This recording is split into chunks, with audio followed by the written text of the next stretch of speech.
Hello, my fellow Americans and others in the world. Whether you're happy or election season has you down, it's time for erection season. And BlueChew.com and the code FIGHTFUL is here to make you stand at attention.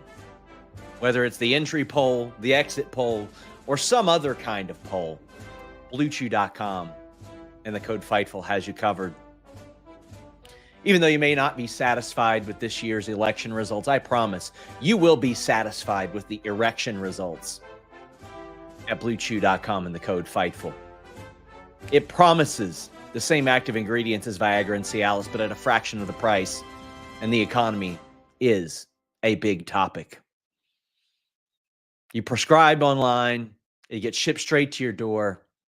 You don't have anybody nosing around in your business. They're staying out of your bedroom. They're staying out of your mail as well, because that's how you get Blue Chew.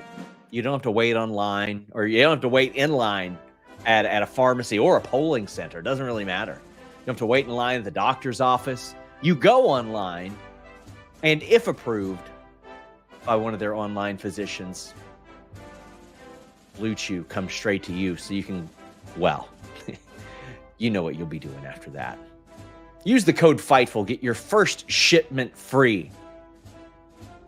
BlueChew.com. Thank you, all of you that are joining me. What's up, you guys? Sean Ross Sapp. Jimmy Van out of the office today. So I'm here with the What's Up, You Guys podcast. I incorrectly have it as what do you guys want to talk about? That was the name of the show. And then when Cody started his show, I was like, oh, well, we'll call it the What's Up, You Guys podcast, because clearly, like, it's his name. Like, I'm not going to be like, hello, Cody Rhodes. That catchphrase of yours that I took for a show title. I'd like that back. No, we are here to talk about what you guys want to talk about. So if this show goes 10 minutes, it's because y'all didn't send any super chats or humper chats. But at least you got a nice ad read out of it. Shout out to Blue Chew. They have been with us through, I want to say about 7 straight erection seasons has Blue Chew. They've been very good to us. They are our longest running sponsor. We greatly appreciate them. Get in your super chats. Get in your humper chats. This show goes on basically as long as you guys are here asking me questions. If you like this, if you enjoy the Q&A element of this, well, FightfulSelect.com. It's the best $5 in the business, or $54 a year in the business. I have a Discord over there exclusive to subscribers where I'm answering your questions all day, every day. And then we do a Q&A every single Monday over there where you guys can get in your questions. But leave a thumbs up on this video. Share the video. We would greatly appreciate that. I am heading over to our Fightful Twitter so I can retweet these numerous streams that we got going on.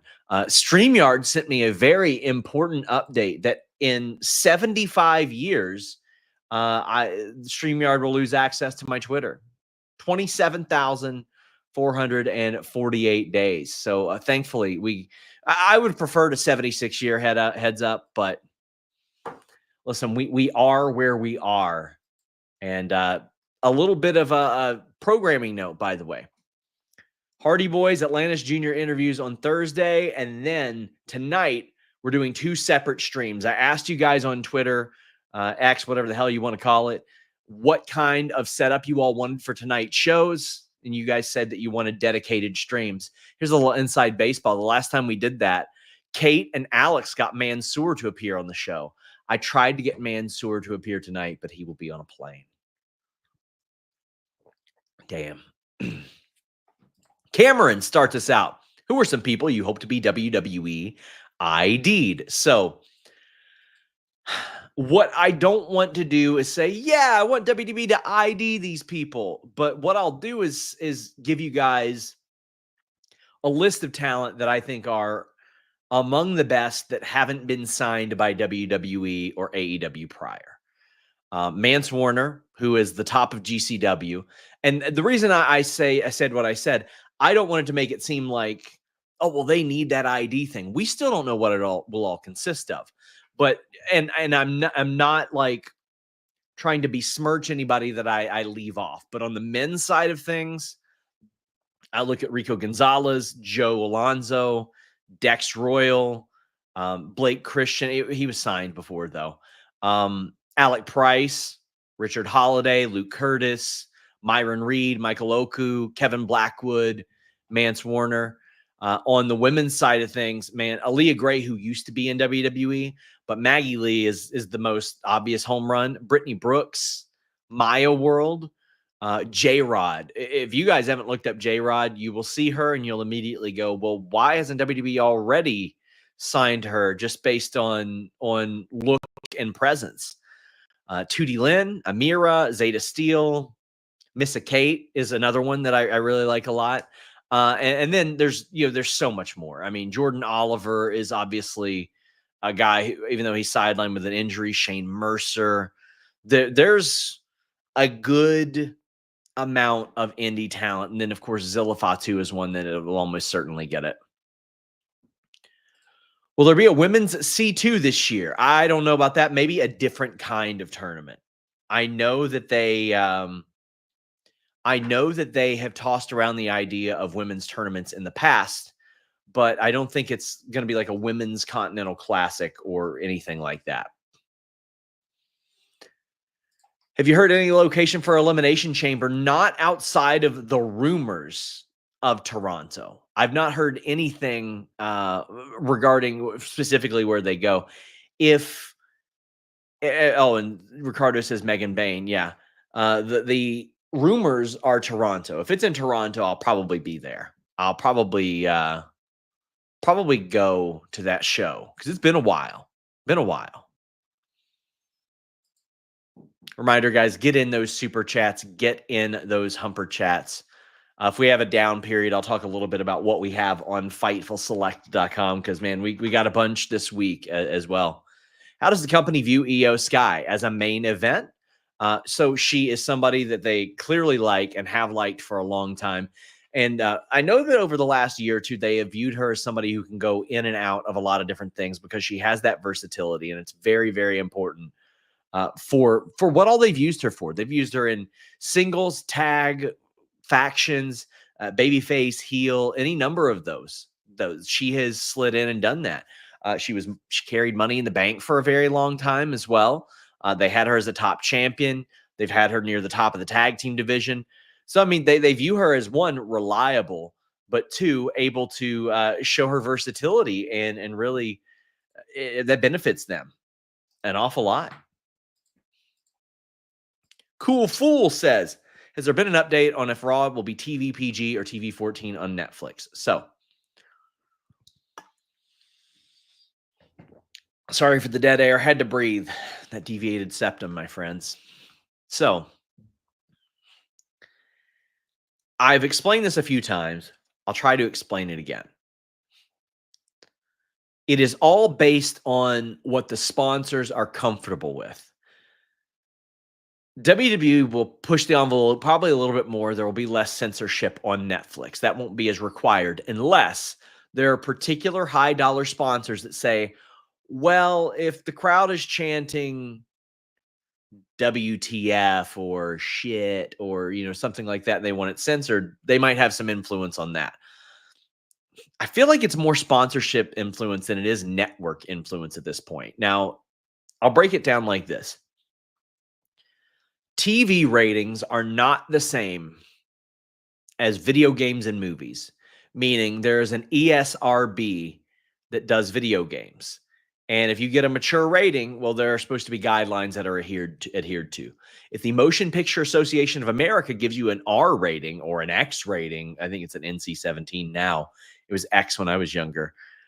Then there are heavy restrictions put on your movie. And it was very tough to market movies like that.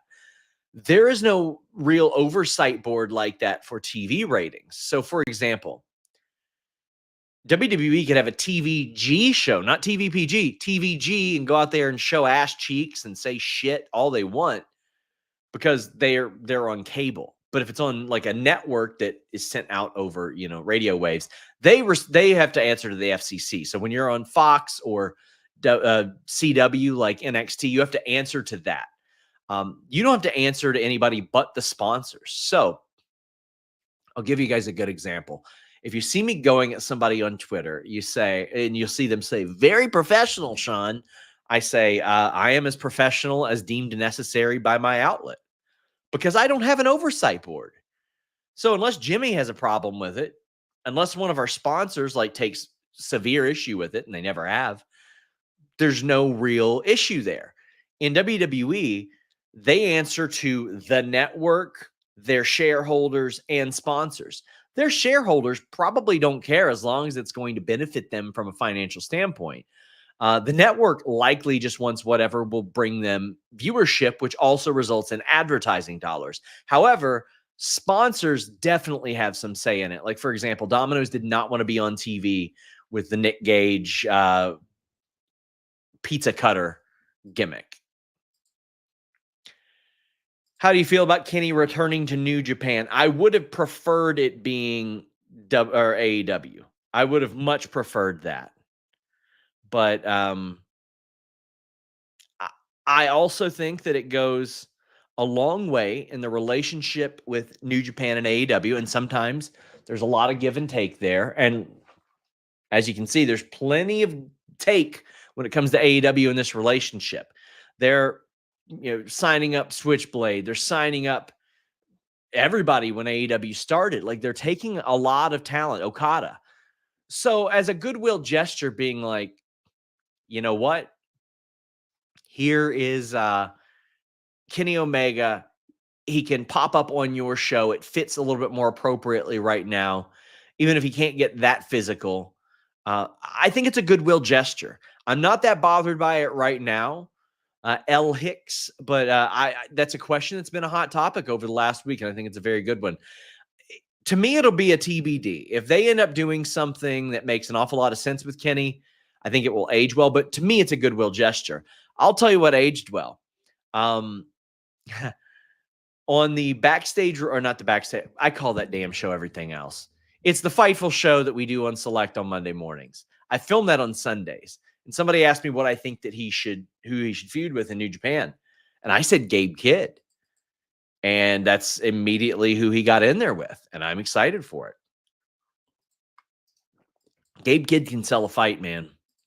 Mike Owen says, no wrestling question today. Wanted to send some good vibes out there in a rough time for a lot of us. Thanks for the entertaining content, Sean. Hey, listen, I'm hoping that it can be a little bit of an escape from politics stuff, hopefully. But we do have a related question. Thomas sends a generous super chat that says, now that Donald Trump has won the election, how do you expect this presidency to affect the Vince McMahon lawsuit and his ongoing legal issues? Will there be any other effects to WWE or wrestling? So because the McMahon family isn't as tied to wrestling anymore, I don't think it will have a grand effect on wrestling. There have been, I saw Front Office Sports aggregated an interview where he said that specifically sports teams had hiked up ticket prices really high. Now, that's a good way to get people to be like, yeah, put some more money back in my pocket. We'll see if literally anything comes of that. I don't think it'll affect the lawsuit. The lawsuit is paused because there's a federal investigation right now. If Vince McMahon gets charged and or convicted of anything, I 90% expect a Donald Trump pardon of that. I mean, that's just, I think that anybody that has followed either one of their careers probably expects a Donald Trump pardon of Vince McMahon. That's the long and short of it. I don't think that Vince will be back in wrestling. I think he's going to try his entertainment company. I think that a lot of the people that donated incredible amounts to Donald Trump will probably be able to benefit off of one another. So, for example, Donald Trump will probably tell Elon Musk, hey, why don't you share some favorable algorithm type of stuff for Vince McMahon's new media company, which is supposed to be like an entertainment hub, right? Like, basically WWE Studios is what it's supposed to be, part 2. But yeah. How did WWE not see the potential of Drilla Maloney? I do not know. I don't have an answer to that. I think that he's got a unique charisma to him. I've talked to him a little bit, and it was one of those things where a lot of those guys in New Japan, I think they could be signed elsewhere. I mean, I think TNA could afford to sign a lot of them for better deals than what they were on at one point over there. So, with TNA having a bunch of deals coming up in January, I would expect for them to expand the scope of what they're doing as well. But I mean, Drilla, a lot of the War Dogs guys, I think would have translated really well to American TV. Personally, I think it would have worked out really, really well. Let's check our super chats and humper chats. A reminder, guys, go ahead and get those in. If you've never sent one in before, you can send one in here at youtube.com/Fightful. On Thursday, we'll have interviews with Atlantis Jr. and the Hardy Boys. And then you can send a humper chat over at humperchats.com. That's HUMPER chats.com. Anonymous says, hot take and early prediction. Liv Morgan retains the world title at Mania 41, takes it all the way to SummerSlam in her hometown of New Jersey. I don't think this is that hot of a take. I think there's a possibility she holds that title a very long time, especially considering the fact that they haven't really built up a lot of women on Raw. I think they need to do that better. I look at Jade and Bianca and I go, okay, might be time for them to split soon because you need them as singles. I say more than tag, but in that tag division, especially losing Indy Hartwell, ain't looking that strong either. If not her holding the title or winning the title at Mania 41 or holding it through there rather, she might win it back through that period. You know what I mean? So it wouldn't shock me at all to see her enter or exit SummerSlam 2025 as champion whatsoever. In fact, considering this regime, like we might even see like her be babyface before then, because we're talking like a year with a performer who's doing really well. She might end up back babyface. It's all possible. It's all possible. RJ Suburb says, SRS, do you think BetOnline uses an algorithm for wrestling odds, or does the nature of the business require actual people to generate their odds? I happen to know how they do it. They have a guy whose specialty is to set those odds. They have very, very specific sets of skills, so to speak. Sometimes I've been asked for input if I think that anybody is going to win, because we do have a partnership with BetOnline. But I think they've done really good. They've actually had a new guy that took over. I don't want to say when. I don't know if I'm allowed to say when, but it was months back. And up until Crown Jewel, that man was on the money. I think there was like I want to say like a 5-month period where we had no underdog lock picks. We had, I want to say 9 or 10 in the first 3 months. And then we've had about 3 or 4 in the last month.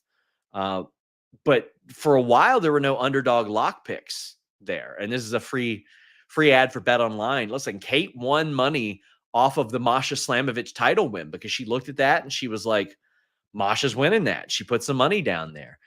So BetOnline AG, great partners. I saw they were taking action on the presidential the presidential race as well. And like people were putting down Diddy and LeBron. And I'm like, what? Like, why would you waste your money? Like, is it for an internet bit? Like, why would you do that? Who in Hurt Syndicate from MVP recruiting? Or I think you're asking who is he recruiting for Hurt Syndicate? Well, it seems to be people that are impressing him, right? It seems to be people that he is looking at and saying, well, I like how they performed against people that I think highly of. So let me go ahead and give them my business card, or just people that stand out. I mean, the Hurt Syndicate is clearly, obviously based on the Hurt business. And it was one of those things that delivered to a great degree and took 3 talent plus a manager, an MVP that had all been really underutilized and gave them hope. Now, Shelton and Cedric should have been used even better. Bobby Lashley became world champion. And I think that's the goal. I think they will add another person, whether it be like somebody that more reflects the skill set of Cedric, or if it's like a Will Hobbs or somebody like that. I think that there are a couple of different options, because if you use a Will Hobbs, okay, that kind of, I don't want to say mitigates, but it does encroach a little bit on the skill set of a Shelton Benjamin or a Bobby Lashley. Whereas a Leo Rush or somebody like that doesn't necessarily do that. He's got a completely different skill set than the rest of those guys. I think you want it to be somebody who hasn't had that big push. You want it to be like the Orton in Evolution. You want it to be the person that can emerge and benefit from the veterans that are there. I was about to count off one veteran. There's 3 veterans in Hurt Syndicate. So I think it needs to be somebody who hasn't quite had that main event push as of yet.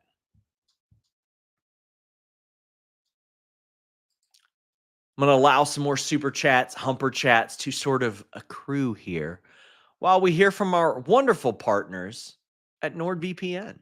There's no sponsor that I use more while I'm awake than nordvpn.com/Fightful. Man, this is like the Swiss Army knife, the multi-tool of applications. It does a little bit of everything. You always get a great deal at nordvpn.com/Fightful. You can listen to your favorites abroad. You can shield your data from snoops and criminals, protect yourself on public Wi-Fi, and it works on all your devices and operating systems. It doesn't end there. Change your virtual location and then get pay-per-views at a much more affordable price, TV services at a much more affordable price. You got a password manager, a file encryption tool, threat protections, and on top of that, 24/7 tech support. So if for some reason you don't know exactly how it works, nordvpn.com/Fightful will help you learn how to do it. Check it out, nordvpn.com/Fightful.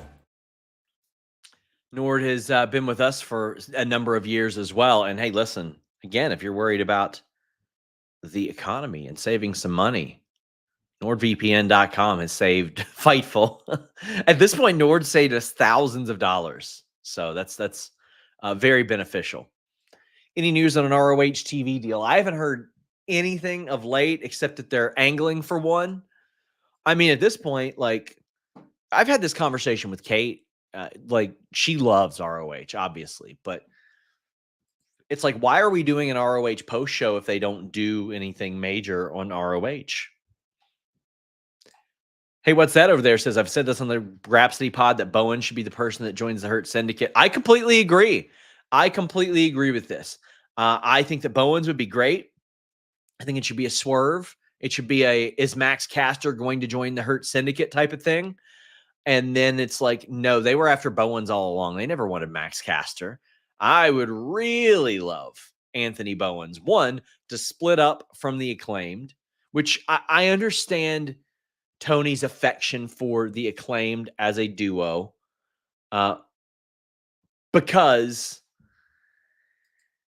he put them together. He had the vision. He had the idea. They had never teamed together prior to that. And I understand where he looked at that, and it's, a place that is important for him. It is a team that is important to him because it's an idea of his that hit, and they are over live. But damn, man, Anthony Bowens started as like, oh, well, at least they got one guy that can wrestle really well and one guy that can talk. Anthony Bowens doesn't need anybody's help to talk.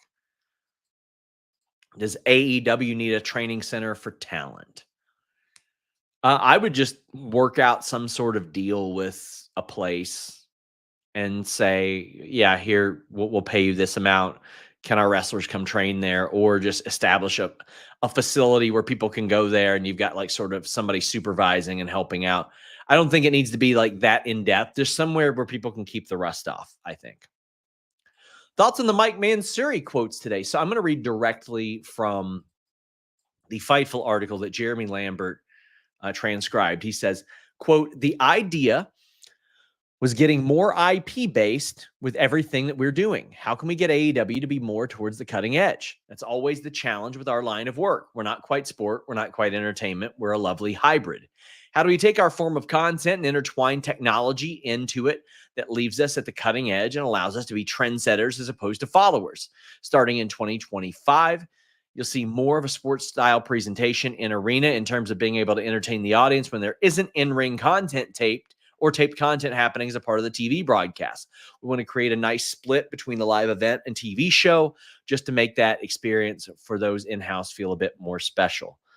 So the way that it is a lot of times with AEW live right now is they'll have Justin Roberts or whoever is on the ring announcing sort of MC the show and lead things. In WWE, sometimes you'll have that. Like you'd have Samantha Irvin sing DX music and cut it to people. You'd have Pat McAfee singing happy birthday to Michael Cole and all that. But a lot of times what you would see are trailers for Peacock programs or highlight videos or something like that, something to keep you engaged and to pump up the crowd. I think that's more of what it is. I think they're probably going to borrow more from that. I've not had time to ask about this as of yet, but that's what I imagine it is, because there are a lot of things from the live AEW experience that when they had that experience in 2019, okay, WWE sucked, AEW was new, and they had something fresh, and the fans were already excited for it. Now, listen, we have seen they are no longer the hot new thing. They are over 5 years into it. They've got to adapt. They've got to evolve. Just Mass says, thank you so much for the distraction, Sean. Is election season always this depressing? I'm 21 and it's my first time this plugged in and would not recommend. Yes, it is always this depressing because there are always at least 40% of the population that feels that they have been done wrong. No matter which way you go. That's just the way, unfortunately, that it is. And I feel that as politics has gotten more extreme, it's just gotten even worse. And that's unfortunately going to continue because people see that propaganda, it works. The man says, I'll give you a good example, guys. There is very little research done. There's very little media literacy. I quote tweeted a post that somebody had put up for engagement claiming that we reported that Cody Rhodes endorsed Donald Trump. We never said that. We said it was fake. It was community noted. And a bunch of people were like, oh, well, you're just mad that he endorsed him. And I'm like, but he didn't. Like, I'm not mad about it because it didn't happen anyway. And people can endorse whatever candidate they want. I'm upset that this person used our name for reporting fake things. And I can tell you this, guys, as we roll into the new year, I've had to put our legal team and our management team on notice and be like, I want to pursue whatever action that we can reasonably against people that are spreading disinformation. Like, I don't want that. Thoughts on WrestleMania Europe tour? Long overdue. Way long overdue. It's just, why didn't this happen sooner? Why did it take them so long to do TV overseas? Like, I understand live holds precedence, but man, when you have a crowd like you get overseas, to me, if you have a crazy crowd like that for WWE Raw, the next week, the crowd might be a little bit more up for Monday Night Raw. I think you got to condition your audience to react that way. Condition your audience to stop sitting on their hands at shows. You know what I mean? Which they don't have as much of a problem with anymore, right? Jey Uso comes out there. Everybody's into it. But like, I think that a lot of companies should be doing that. And I'm glad that they're prioritizing the European tour. And also I'm glad that most of their house show dates are in Europe. We do not need as many WWE house shows in America. Are there more Hollywood writers or former wrestlers in WWE, AEW creative teams? Do many fans ever make it into the creative team? Yeah, fans make it into the creative team all the time.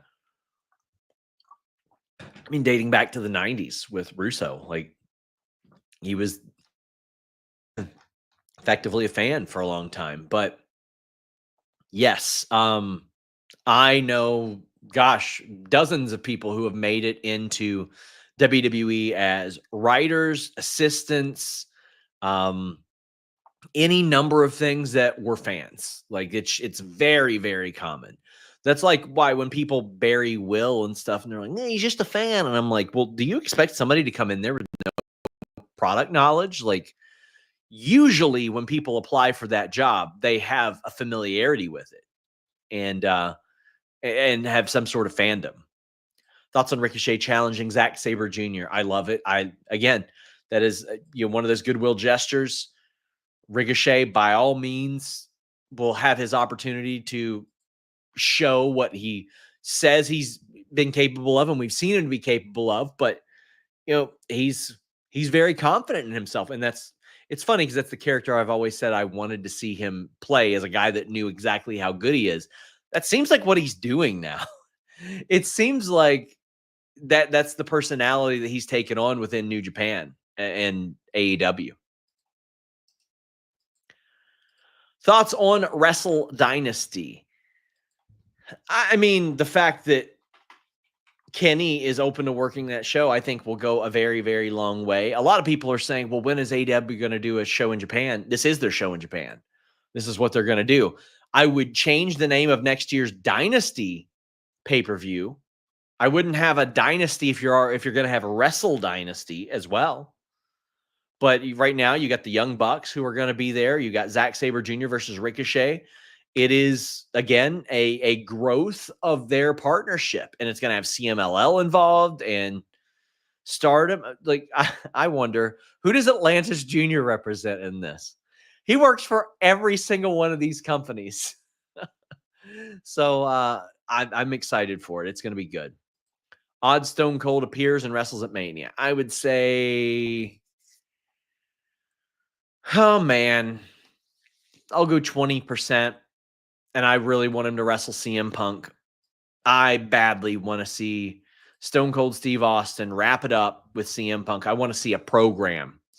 I want to see CM Punk lean a little bit more into his straight edge thing and be kind of judgy to Stone Cold. I would love to see that. Seems WWE is about to go in with the Liv and Dom pairing. Is that a fair assessment? My girlfriend is obsessed and dying for them to get merch. I tell your girlfriend I would expect for them to get merch. I think the last couple of weeks have shown that Dominic, Rhea, and Liv can exist outside of Judgment Day. I would keep Finn, JD, Carlito around as Judgment Day. But Dominic, Liv, and Raquel can exist on their own, and they have emerged and shown themselves to be important characters, and especially Dominic. Dominic is indispensable at this point. Dominic has delivered on every level. Liv Morgan has outperformed wildest expectations, and so far, Raquel's been able to stay on the show, which she had the health thing flare up. Hopefully, that remains the case. But yeah, I think they are going to go all in on it. Shotgun says, Sean, if Danhausen can't even get booked for that Halloween show, then he's never going to be booked by Tony ever again, in my opinion. Your thoughts? Yeah, I don't think that we're going to see Danhausen on AEW TV until his deal is up. I'll work on finding out about his deal for a FightfulSelect.com report because I started to ask around about that, and I got a little bit more detail and insight on that situation. I'm working on it. Again, I try to be very careful about making sure that the info is accurate. So I'll check on that and see what I can divulge and all that. But I'm pretty confident we'll have an update on that very soon. But yeah, I don't think we're going to see him in AEW again, personally. Who joined Swerve against Hurt Syndicate? It's a good question. I could see Private Party maybe stepping up as tag team champions with Young Bucks gone. I think that would make an awful lot of sense. SRS MMA question. Who wins, John Jones or Stipe Miocic? John Jones, and it isn't going to be close. John Jones should not be fighting Stipe Miocic. I covered MMA for over a decade of my life, and at one point, I would have much rather covered MMA than pro wrestling. I am so glad I did not put all my eggs in the MMA basket. Stipe Miocic has not won a fight in 4.5 years. 4.5 years. He's got a win over Francis Ngannou, and that's incredible. But the fight should be Francis Ngannou and John Jones. It always should have been Francis Ngannou and John Jones. I don't have an interest in watching a guy who lost in his last fight 3.5 years ago. The UFC rewards inactivity and rewards stuff that happened years ago. Colby Covington kept getting title shots. It was ridiculous. Masvidal kept getting opportunities over and over and over again. BJ Penn back in the day, over and over and over again. You win one fight and all of a sudden you're back in. John Jones is going to win that fight. Hey, what's that over there? Says my picks are EJ and Lee Johnson. EJ's a good shout because EJ is a good friend of Swerve's and has been featured in his videos a lot. And I think that EJ being introduced to the AEW audience in that capacity would be great. Could you see Josh Alexander and Speedball in AEW in 2025? I could. That free agency is going to be interesting because I don't know necessarily what WWE is looking for. And they have had interest in Speedball in the past. And Speedball is, let's see, he's 34. He'll be 35 next year.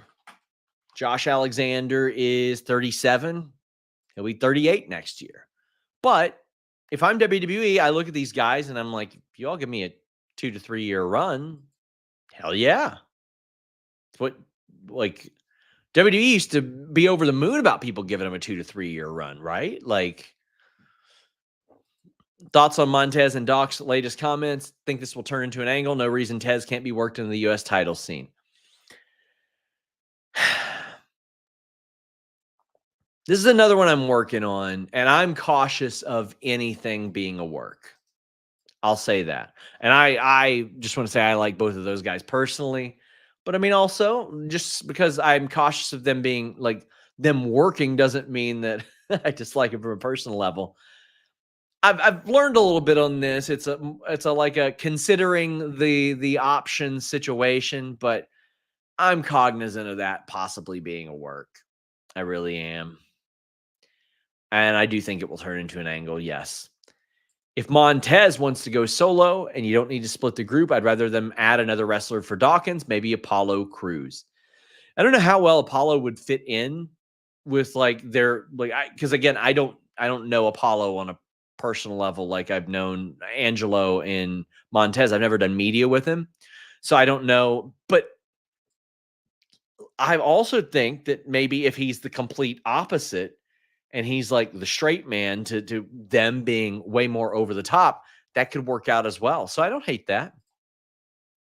WWE is red hot and UFC is ice cold. TKO, bro. I mean, UFC still selling tickets like crazy.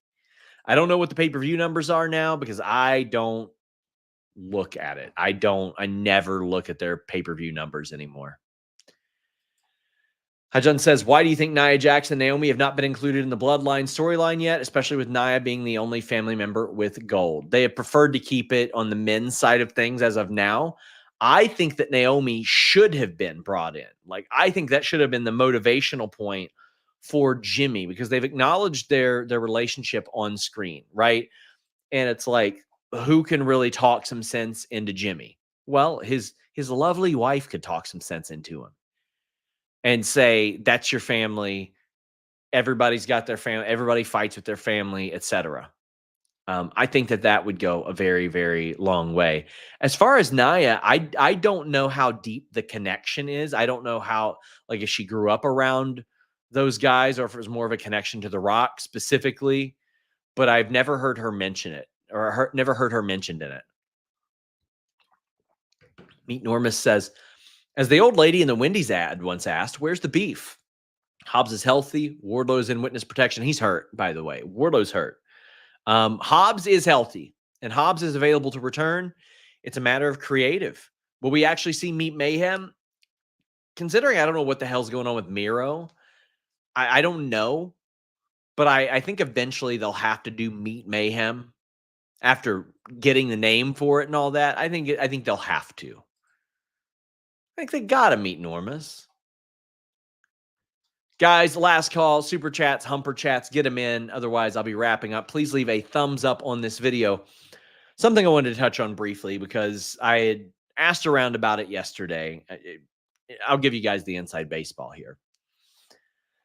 Yesterday evening, I was told, hey, so and so is asking around a lot about this person and this person not being in WWE anymore. And I dug around an awful lot and found out it was about Michael Hayes and Bruce Pritchard. And then I found out they are for extremely personal reasons is why they have an absence. They're not gone from WWE. They're just a little absent right now. And it crosses over into territory of which I consider not my business, not the public's business. And I understand that for some people, it's like, well, you could argue that nothing is our business, but this is one of those things where it sort of crosses that line. But yes, they are on temporary leave. They are expected to come back. I saw weird people in the replies when I followed up on that report and said, and by the way, I sent word back to the person that was asking around what was going on. But I saw people saying, "Oh, well, it's clearly a Vince thing. It's clearly a politics thing. This is not related to Vince McMahon." If they eventually go and work for Vince McMahon, that's a completely different thing. But this is also not a politics thing. It is an extremely personal related thing and family thing. And yeah, that's where I'll leave that. It's where I choose to leave that. Spencer Trainer says, no question. Wanted to say thanks for being a good person, not a piece of shit. SRS is the best. Well, I try. And I want to thank you all so much. I'm probably going to get my ass kicked by the NXT podcast tonight, but I will be here tonight after AEW. Until next time, my friends, we're out.